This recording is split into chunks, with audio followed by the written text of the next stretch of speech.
Cool. Well, welcome, Jack. Thank you so much for coming on the podcast. Truly a pleasure. I really appreciate it. No, absolutely. Thank you, Logan. Yeah, very grateful to be here, and yeah, happy to have the chance to speak with you.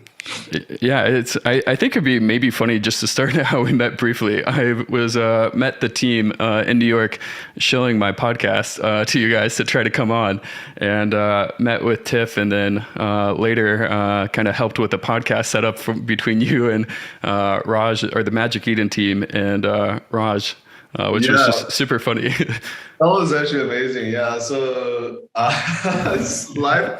life is long, the world is small, yeah. So first of all, we met in New York, and then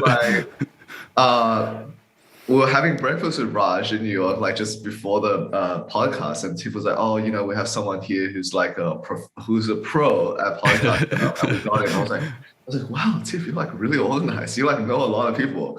And we roll up, we go to like Raj's room, I meet you, and then I was like, "Oh man, this guy's like." Yeah, he's got like a really fucking pro, all these cameras. I was like, man, this guy knows what he's doing. And then afterwards, I was like, this dude is a legit like crypto DJ. And it's like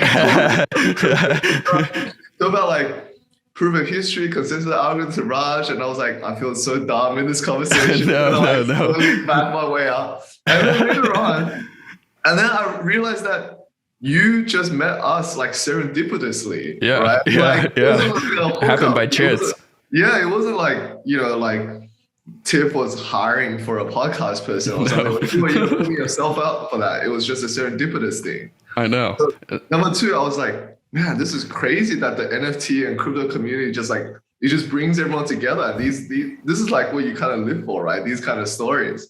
Exactly. Yeah. No, it was super cool, and glad that everything has kind of worked out how it has. It is pretty wild. Yeah. Cool. Well, and maybe then later on we met at the pizza party. Yeah. Thank you for the invite. And then we nerded out some more, and then we have a lot of mutual friends. This is crazy stuff. I know it is a small world for sure. Well, yeah. Again, thank you. I think what I try to do, and I just maybe just start off with like a little bit more so about like your background as a whole, and how you got into crypto, because I think everybody kind of comes at it from a different angle, which I really appreciate. Holistically, I kind of describe crypto as a black hole because some people are coming in from the NFT side, some people are coming from the finance side, some people come from the tech side. It's just, there's so many avenues to kind of get into the entire ecosystem. I find it fascinating how people kind of started their journey in crypto. Yeah, absolutely. I'm happy to share a little bit about the story. So actually I think everyone's story is a little bit of an S-bend, right? Yeah. Mine was definitely the same. So mine actually started 2013. My CTO, I'm a co-founder right now, Sydney. We actually grew up together in Australia. So I've known him since high school. We went to like high school tutoring together, like we were friends and kept in touch throughout all of this time. And in 2013, he actually started a Bitcoin company. Oh, wow. It was like the Infura or alchemy of crypto, of Bitcoin, the Bitcoin blockchain. So it was building like a developer toolkit to interact with the Bitcoin blockchain. And at that time, I was still in university. I was kind of in like my final years, and I was studying law. So out of the three parts that you mentioned before, like finance, tech, like it was none of that. I came from a law background. So at that time, I was like into startups, but my main training was around law. And I saw my friend like Sid do this Bitcoin thing. And at that time, I also attended this lecture by this guy called, his last name is Lessig. He's like a cyber law pioneer. Okay. Talking about the law of the internet. And he was like a Harvard law professor. And he had this like framework that resonated with me a lot, which is he said, hey, like ultimately, law is like a human construct, right? This thing doesn't really have to fundamentally exist in the world. What needs to fundamentally exist in the world is just a way to regulate behavior, for us to say like what's right and wrong, right? Yeah. And law is just a construct that we invented to regulate that kind of behavior. But there are other ways of regulating people's behavior. Number one is law. Number two is the market, like supply and demand, human motives, profit-seeking motives, right? Number three is like norms and values. And number four is the environment. So because the environment means like if you have a lock, like a door and a lock on it, then the environment is telling you like the other person is not allowed to come in, right? And then he was positing this point to say, hey, on the internet, there is no law because it's very new. But with the blockchain, and because the internet has no law, you have to use the environment to regulate what's right and wrong. And with the advent of blockchain, this is going to be like the way that new environments and new like norms are going to get built on the internet. And I was like pretty mind blown, right? Like, that is crazy. Yeah. And so for me, like I was always into tech, and I was like, a lot of people are into tech are optimists, right? They are optimists about like the exponential change that tech can create. So I was already willing to believe that like this technology would do something. But then I heard about this like way of understanding like what is like jurisprudence and how society and norms are regulated. I was like, holy shit, this blockchain thing, like if this really does live up to the potential of what this technology can do, it really is going to upend like so much of what we think. And that's when everyone has, I think a lot of folks in crypto, they say they fall down the rabbit hole. There is a rabbit hole of like making money. There's a rabbit hole of building apps, but a lot of people fall down the rabbit hole of like some idealistic philosophy thing that is triggering them. And that was it for me, right? 2013, when I went to that lecture, and then when I saw like one of my best friends do his Bitcoin thing, I was like, holy shit, I gotta pay attention to this. Then the rest of the next few years wasn't that interesting, to be really honest. Like, 2013 was super early. That was really early. Yeah. So Sid, he went to start this company called Hello Block. He raised some money in Boston, and I went to see him for a little bit. I was kind of like helping out, doing a little bit of work, but it was pretty clear it was too early. So I left him to like go down with the ship, and I like pulled the plug.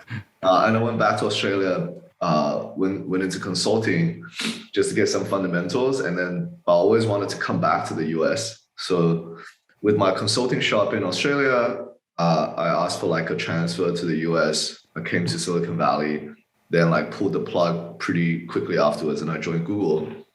But throughout that whole time, I was dabbling in crypto, and I was watching it really closely. And I was like, you buy into fucking ICOs and like gambling, buy all of this stuff. And I just really wanted to like find a way in, right? And after my time at Google, like I was trying to learn about product management because I had never done it before. And I did my 3 years. And at the end, I took this product from like zero to like pretty big in revenue. And I thought like, okay, I've done everything I needed to do. Like I'm out, no more logo collecting, time to like do what I really want. And that was when I decided to like jump into crypto full time. I actually left the Bay Area, joined FTX in Hong Kong. Nice. And at that time, like I could have joined like a lot of different crypto companies. I really wanted to join a company that what I thought like really understood crypto culture, like really got it. And I just thought like the way that FTX did everything. At that time, they were still very small, maybe like 50 people or so. I just thought that, hey, these guys really understand how the game is played, and they know how the community, like how to talk to the community, how to engage. And that was really attractive for me. So I jumped in and went to FTX. And the story there was like basically with Magic Eden was like went to FTX major Solana, supporters.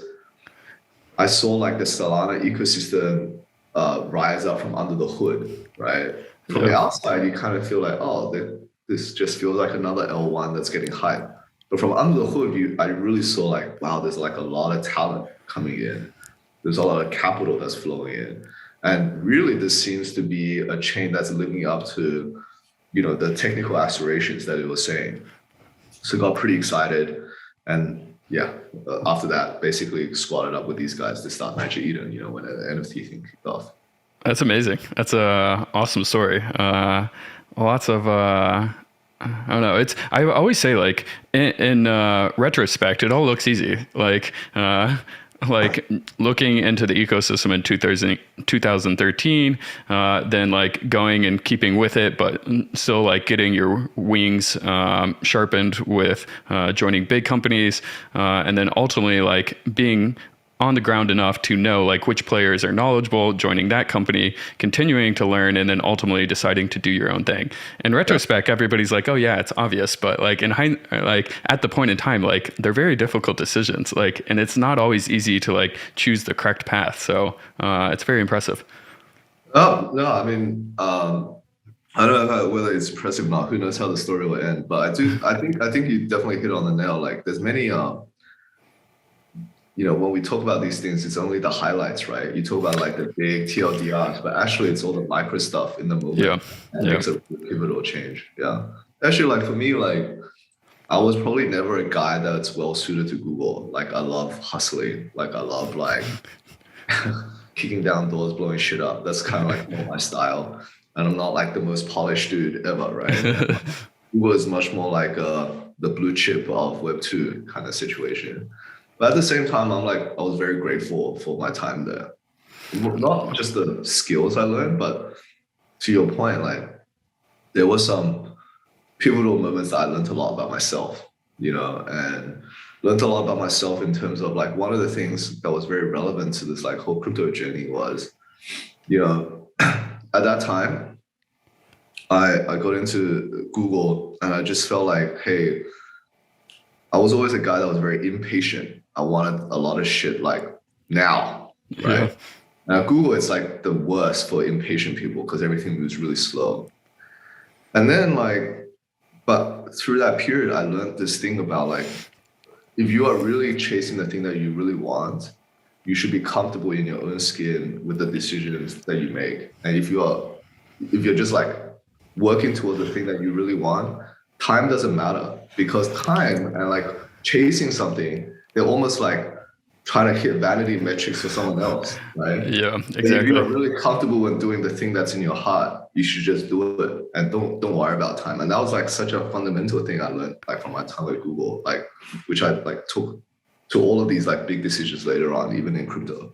I wholeheartedly agree with that. It takes time though. It's not something like, it's kind of like you take a step and then you take another step and you learn that and get braver by each steps that you do. So no, kudos. It is a difficult thing. Maybe to like segue a little bit, you talked kind of about culture and like the Web3 culture, Web3 native culture. How, I guess, like touching upon that, like how would you describe like Web3 like holistically to like people that like are not as deep into the different aspects, and maybe segue into their kind of like how you view like NFTs holistically? Yeah, it's a broad question. Yeah, broad and yeah, man. Always give me the tricky questions, man. Those softballs. Or just start with like how you kind of see like Web3 like emerging versus like Web2. I think you kind of like touched upon it with the difference. Yeah, I'll share a story, which is like, so to me, like Web3, the culture is still being formed, but there's like some tenets of it or some manifestations of it that people seem to be converging around, right? Mm-hmm. I'm sure like more things will emerge, things will change. And at Magic Eden, we have like really strong cultural values that we try really hard to say these are not slogans, these are things that we live through our actions. Mm-hmm. One of our most important cultural values is Web3 over Web2. And what that means is every day when you start a company, you can do whatever you want. Life is like a blank piece of paper. Yeah. But whatever we do, if there's a Web3 way of trying to do it, we will try to do it the Web3 way. Of course, like there are no hard rules in business and there's no hard rules in life, right? Like, and it's very hard to always do the Web3 way. It's just impossible, like a lot of the time. But to us, the Web3 way means community over centralization, right? Where you impact a lot of people and like you have a way of like just making a snap decision like this, or you want to seek the community's feedback and have a two-way dialogue, do it the community way, right? The second thing for us is that it means partnerships over do everything yourself. Because it really is like, you know, the Web2 way seems to be like, hey, let's like build the full stack, every single product, you know, monopolize all of the value. But I think Web3 is underlying this partnerships mentality is like, dude, we're all fucking working it out ourselves. And everyone who bet their career into Web3 is actually not betting on like, I'm going to take more than someone else. Everyone is actually betting that Web3 is going to be 1,000x bigger a couple of years from now than what it is today. Exactly. And if that's the way, then like we are okay to give shine and to share and like to partner like with other folks. That's okay with us, right? And we don't have to do everything ourselves. So that's partnerships over building ourselves. Number three for us is it means grassroots over top down. So to me, like we get pitched like big, sexy IP deals every day, right? From like really famous like brands, institutions, and stuff like that. But at the same time, I always feel that the innovation is coming from like the grassroots, the ground level folks who really bet their whole time and career in here. And they don't have a lot of resources, but all they have is their creativity. And all they have is their courage. Yeah. And whenever people say like, what's the best project or the most proud project you've partnered with at Magic Eden, I'd say Belugi's, which is like a 14-year-old girl. She believed in like saving whales, saving belugi's. And she starts this NFT collection, raise $1 million. Then like next week, she's flying this check across the ocean to like donate at this wildlife like conservatory. That's insane. It's like someone who has all the innocence to be able to dream, right? And then like uses this technology to make a change in the world and actually does it. Like to me, that is like grassroots innovation, people who really take that leap of faith. And we like that, right? Like that's what to us, that's Web3 over Web2. And the last tenet for us is called degens over polish. And that to me is like how we create the culture and the team at Magic Eden. What that means to me is like when we say like, you know, people use degens in crypto as like a term of irreverence, but to me, like degens is a term of respect.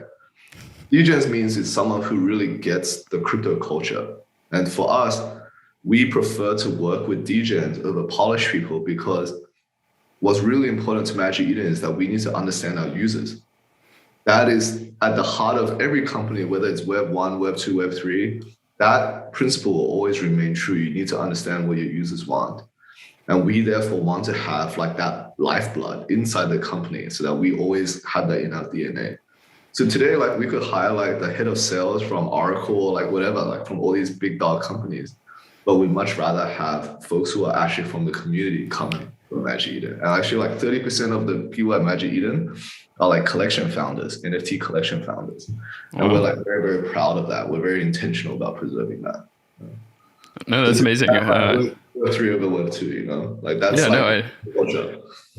I think you nailing it. And yeah, I mean, I think like you touched upon a lot of points, especially the community aspect. And community, like to me, like ultimately is the lifeblood of the company, and how intentional you are about setting that culture and propagating those values throughout the community and the company and even the entire ecosystem shapes a lot. And it's awesome to hear how intentional you are about setting those values and propagating them and through the entire ecosystem. It's very cool.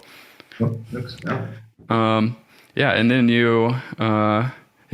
it's I think that's kind of lays it up well. Maybe like kind of just touch upon why Magic Eden decided to go into NFTs specifically versus when I was at Tesla, I was watching all the stuff at DeFi Summer happen, and I thought everybody would love DeFi. Like they're doing Uniswaps, like people are farming like all these different food tokens. Things were going nuts, and I was like, this is it. This is going to be the moment. Like DeFi, everybody's going to come on board, and it did happen in some sense. But once NFTs happened, like everything really changed. So maybe talk about just like your and the company and your other co-founders' decisions to pursue like NFTs as a whole and like what you think about those. Yeah, I think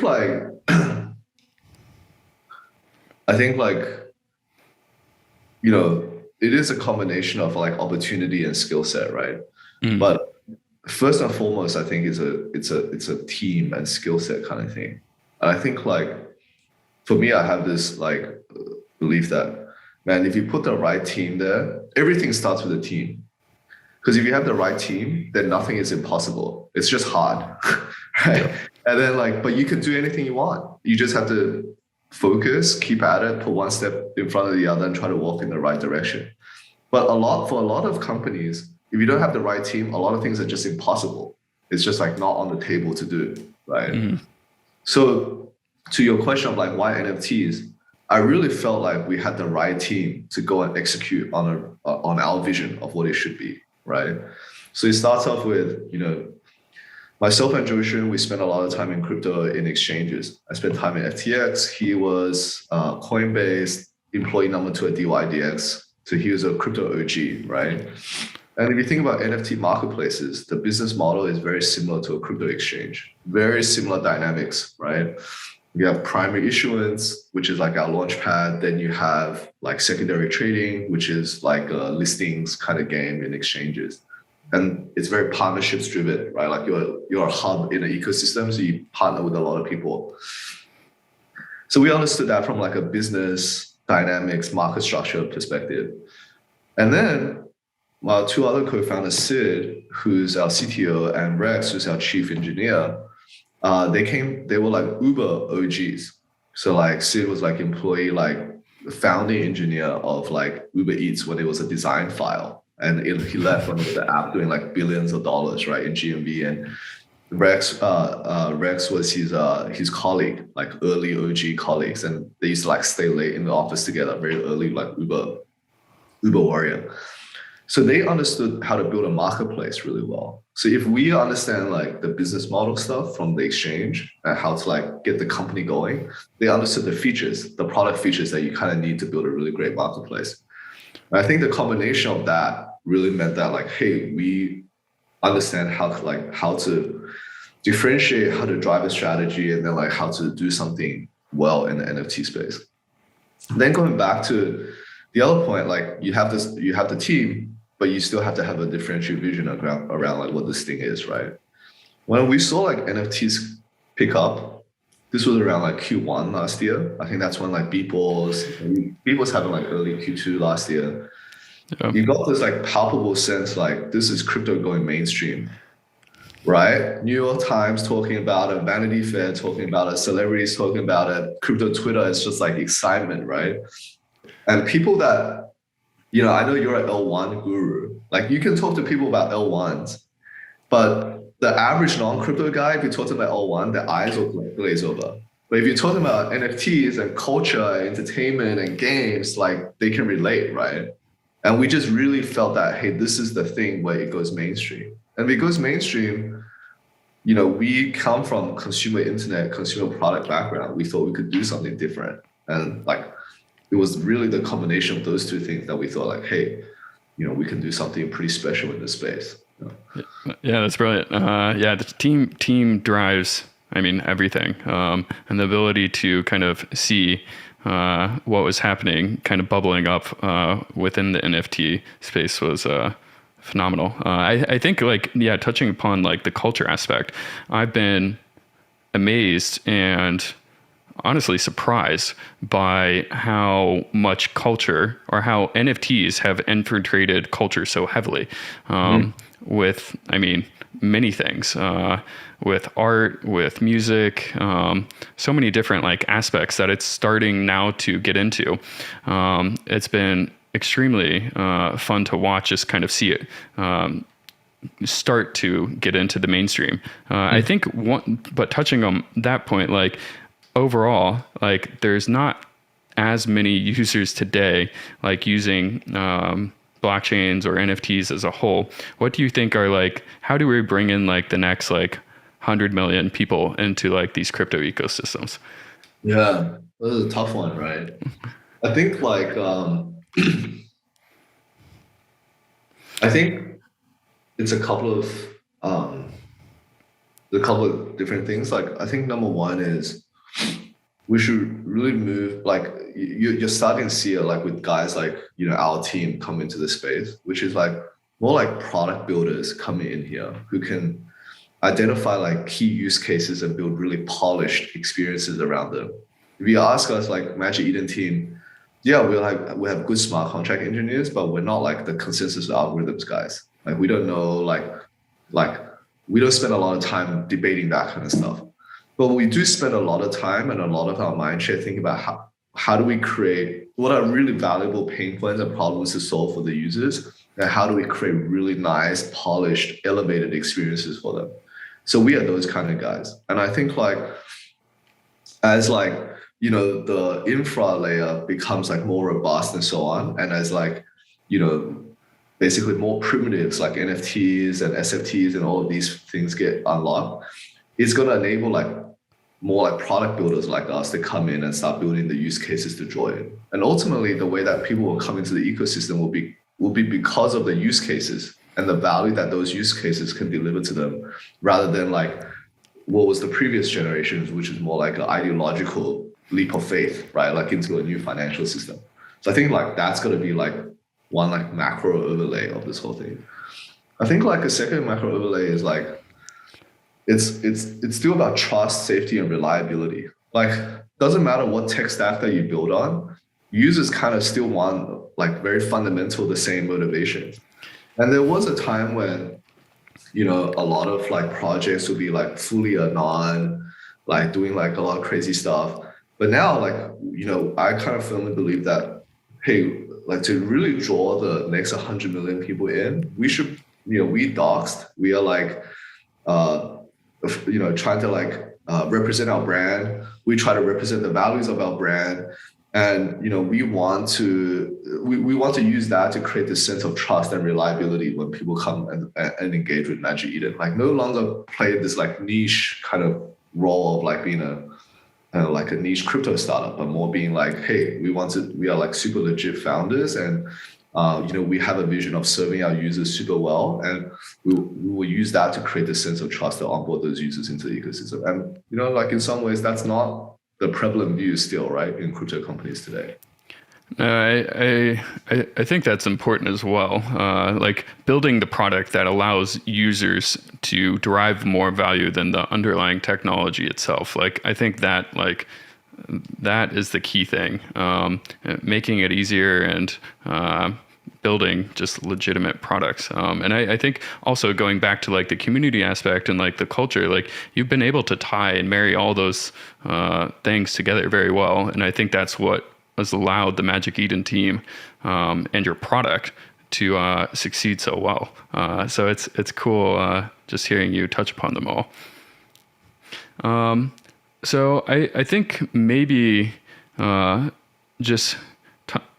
think it'd perhaps be a little bit more interesting if you could just kind of touch upon like Magic Eden like holistically and kind of some of your thoughts about like the platform and maybe like where you kind of see it going over like the next like couple months or what you're excited about. Yeah, happy to.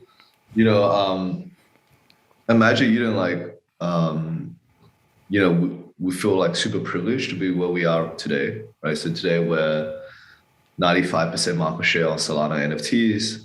We're second largest NFT marketplace in the world behind OpenSea by like organic volume. And I think we're the fastest NFT marketplace in the world to reach $1 billion in GMV. So we reached that in less than 6 months. Congrats. Since founding. But all of that, like we take that with a real sense of like humility, and like, you know, it's very humbling to actually be where we are today. And I think like we got to where we are today by doing a couple of things. Like number one, being really community driven. So we don't want to have like a transactional relationship with our users. We want to really have a two-way dialogue with our users. And that's why we set up like really community driven initiatives like our Magic DAO, right? Where folks can, in the community, they get rewarded by being a Magic Eden user, but they also can partake in platform decisions, like what goes on our homepage and stuff. So that's the first one.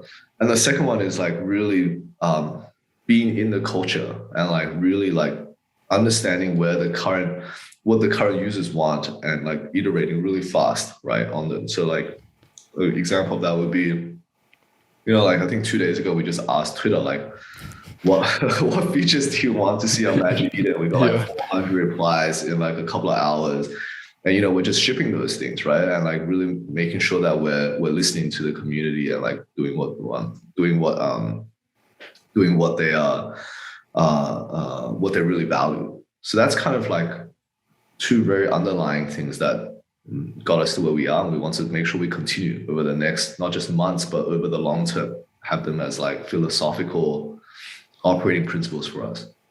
At the same time, of course, we have our own hypotheses of like where we think the world is going to go, and we want to drive towards that long-term roadmap as well. So a couple of things that's really important to us would be, number one is gaming. So we just launched Eden Games 3 weeks ago, and right now I think 92% of all gaming NFTs on Solana trade on Magic Eden. And we see that as a testament of like, hey, like users are resonating with the value prop that we have in games. And what we want to do there is like if you think over historically, the concept of a marketplace, the paradigm has always been, I go to the marketplace, I buy something, and I take it home, and then I open it up and I get to experience the benefit and value of it. That's what the marketplace does. But we want to turn that paradigm on its head, which is, don't worry about buying anything when you come to the marketplace. You should be able to get value regardless. You should feel inspired by your experience with NFTs. And if you are so inspired and you then decide to buy something, yeah, that's cool. Here it is. You can try some stuff. And that's our philosophy with games. It's very immersive. We're like the first platform where you can go there, play the game, watch content about the game. And then if you like the stuff that you're seeing, you're like, oh, now I want to get a Panzer Dog tank, or like I want to like get a, like a gold Viking or something, Arctic Viking from Mini Nations. Then you can do that. And we really want to flip that paradigm on its head. So that's the principle we have with games. And over the next couple of months, we're going to be making a really big push. And we're pretty excited about that. That's awesome. I'm super excited about the gaming world. I think one of the interesting things, going back to like the Web 2 culture versus Web 3, is kind of some of the pushback that we've seen with gamers, NFTs, and kind of that tension between Web 2 and Web 3. So I mean, I think we're both fairly optimistic over the long term, people will kind of change their minds about that. But it's interesting to kind of see the different cultures at least clash at the moment. Yeah, I mean, it's very interesting. And I think like, the two things, like it always starts with the people. Like you have to have real builders, high integrity builders. And like trends don't happen by themselves, right? It's the people who make the trends. And as what we're seeing now is like, absolutely the criticism and the pushback is justified, like in many, many respects, right? There were definitely very like facetious behavior of like, crypto games and so on. But at the same time, we do see definitely a massive influx of legitimate, high integrity, like gaming developers who want to really do something and explore the boundaries of this NFT technology in a very wholesome and like gamer accretive kind of way. So that's why we're like very bullish. On the other side to this is like, financializing it. Like I think a lot of gamers have a very justified sense of pushback towards crypto games because the game is not good, but it's just financialized, right? But this thing about like financializing a category, that doesn't just happen in NFTs, and it doesn't just happen in games. It happens across, it's an issue prevalent in all of crypto. Even DeFi is the same. Like a lot of real bankers will be like, what is this DeFi thing? Like this DeFi seems like such a Ponzi scheme, right? Which is true a lot of the time. But at the same time, DeFi gave birth to some really, really innovative stuff like Aave, Compound, Maker, and all of these things, which really does look like the future building blocks of something much greater than what it is now, right? And I think, those kind of trends and those kind of observations apply across not just NFTs and games, but to all of crypto. And if you look at other categories in crypto, great things got born out of them. And we all have to just be an optimist and take a leap of faith and believe in the people that's building in this space now. Yeah, no, I totally agree. It's interesting. I think it was Chris Dixon who said the next generation things kind of start out as toys, but like over time kind of mature into something much greater. And I think that's totally the case with crypto as well. So it's very, very interesting to kind of see how they unfold. Yeah, no, it's unique. Touching upon like gaming and NFTs, like maybe could you like also go a little bit deeper into your thoughts about like just creators as a whole, and what you kind of think like maybe like NFTs playing or role, if any, within creators or the future of like online creators. Yeah, absolutely. I think like number one, like I think NFT is a really exciting new primitive for creators, right? And I think like it's a new building block, and creators um, who are willing to explore the boundaries of it is really going to get a lot of value out of it as well. At the same time, like from a Magic Eden perspective, I kind of think like there's a lot of really fundamental motivations of creators that's true, whether they are Web 1, Web 2, Web 3, or analog, right? Number one, they want to be, they want to connect with and build, they want to connect and build a community around their creations, right? Around their content. Number two, they want to be recognized and rewarded fairly for what they created. And number three, they want a way to engage with their fans, right? Like, and whether like on any technology paradigm, I feel like creators have those like core motivations that they've always wanted. And we, as like a marketplace for NFTs, ultimately are also thinking about this. Like we're thinking about, hey, when we engage with different creators, whether they're artists, collectible creators, gaming creators, how can we best serve them and understand their motivations along some of the themes that I just talked about and build a product that can really serve them. So to that sense, that's why we like created a product like Launchpad, where we are helping like creators basically build their community and distribute their creation to that community and be rewarded very fairly for it, right? And we have some other products like, we have like an advisory council that we're working on to help creators like go through all this like anxiety of like working out what crypto is about and working out what NFT art is about and really helping them that way. And that's why we have like Eden Games, which shows off all the content and the gameplay of the game itself to help like gaming creators distribute and make sure and grow awareness and grow a community around their creations. So in that sense, I feel like there's some like very core similar themes and similar motivations across all creator groups that we, as a technology and marketplace provider, we should be doing for them. The other thing like I would say about like creators is that like going back to some of this like principle around like, hey, we love like grassroots creators and so on and so on and so forth. Like this comes from my experience in Google and seeing YouTube and stuff. It almost seems like with every new form of content, right? And I will put NFTs maybe as like loosely defined as a new form of technology content, right? So there's a certain like group of folks who basically bet their careers on it and to explore like the new business models that's created from this new form of content. If you think about YouTube, that's what happened. Like when YouTube came along, there wasn't this concept of YouTube influencers or YouTube content creators. But then there were folks who like the Film Bros and all of these kind of guys who then like went to LA and like back then, like celebrities, you could only go through Hollywood, be on TV or be in a movie or something. But all of a sudden, like YouTube, this new type of content platform gave rise to this new form of content creator who then monetized and built a business model and became even more famous than some like TV celebrities, right? Or movie celebrities. And I kind of feel like that will also play out in the NFT space. There'll be some folks who like really bet on it and they'll really like figure out what's the new business model in this new paradigm. And then they will like become the Film Bros of tomorrow in NFTs. So that's kind of, and we are also searching and we are also trying to pattern match to see if like any of those kind of creators will come about. Yeah. No, it totally makes sense. I think you hit the nail on the head, and it is interesting just to see how technology, the underlying platform, kind of morphs and changes over time, but also the early adapters to those platforms and how they use the tools and the new primitives, as you said, to explore different boundaries and change what is possible. I'm very excited about what the future creators will create with NFTs. Yeah, absolutely. Yeah, absolutely. Yeah.